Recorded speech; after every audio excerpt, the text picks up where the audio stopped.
Hello les amis, bienvenue dans un nouvel épisode. Aujourd'hui, la question est: comment a-t-on fait un vaccin pour la Covid-19 aussi vite? Encore une fois, ma chaîne n'est pas là pour vous convaincre, mais pour vous faire réfléchir. Je sais, vous n'êtes pas habitué. Vous avalez tout ce qu'on vous donne, que vous soyez pour ou contre, rien ne vous fera changer d'avis.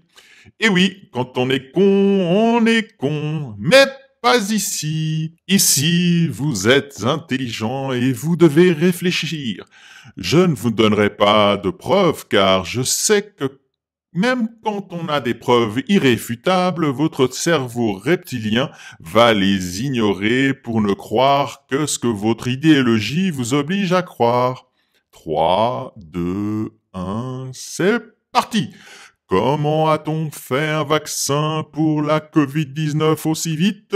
Si je suis complotiste, c'est simple, le virus chinois a été créé en laboratoire avec son vaccin, donc les Chinois ont directement sorti le virus et son vaccin. Ou alors, autre possibilité, c'est Pasteur qui a créé le virus pour pouvoir vendre son vaccin.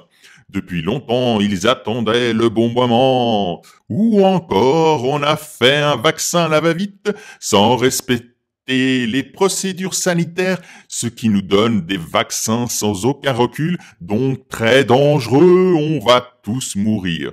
Maintenant, si je suis réaliste, eh bien, ça change tout. Si le virus était créé par les Chinois, pourquoi ont-ils attendu que la concurrence occidentale fasse un vaccin alors qu'il en avait déjà un tout prêt? Si Pasteur a créé le virus, pourquoi n'ont-ils pas encore sorti leur vaccin qui arrivera seulement à la fin 2021? Et enfin, a-t-on fait un vaccin à la va-vite? Voici comment on fabrique un vaccin. On commence à chercher ce qui marche sur des animaux, puis si ça ne les tue pas, on passe phase 1, 2, 3, puis on fait une demande d'autorisation et de production. Il faut pas être pressé, cela dure entre 10 et 15 ans. Pourquoi autant de temps? Parce que cela coûte beaucoup d'argent. Pour faire toutes ces phases, les pharma dépensent petit à petit pour ne pas perdre des millions d'un coup. Si à la fin on se rend compte que le vaccin ne marche pas, donc on débourse étape par étape, et si ça marche, on continue.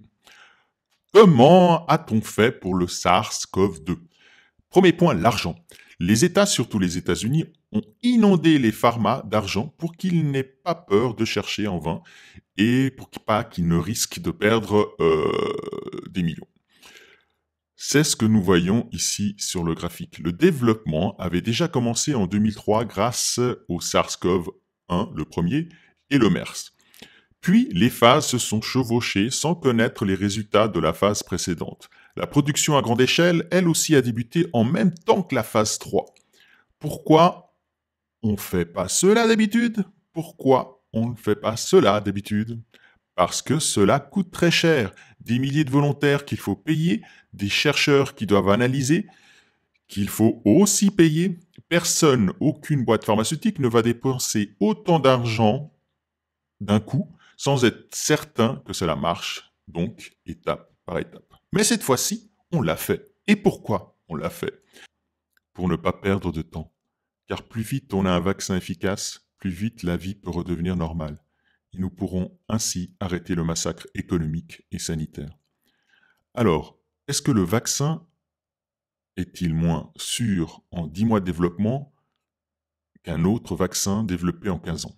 Eh bien non, c'est pareil. Toutes les étapes, toutes les phases sont respectées. Les effets secondaires des vaccins arrivent dans les jours après l'administration. Il n'y a jamais eu dans toute l'histoire des vaccins des effets secondaires graves, très tardifs et très répandus. Comme pour tout vaccin, il y a la dernière phase, la pharmacovigilance, c'est-à-dire que l'on va suivre les effets secondaires qui peuvent apparaître sur toute la population. Cela ne change rien par rapport à un autre vaccin développé en 15 ans. Rien de magique, rien d'anormal, juste la réalité. Voilà. Si vous avez des questions, écrivez-les dans les commentaires, j'essayerai de vous répondre. Si vous avez d'autres sujets intéressants, des inquiétudes, demandez-moi, je vous ferai une petite vidéo. Abonnez-vous à ma chaîne pour ne rien rater et un petit pouce bleu, c'est toujours sympa. Bye bye!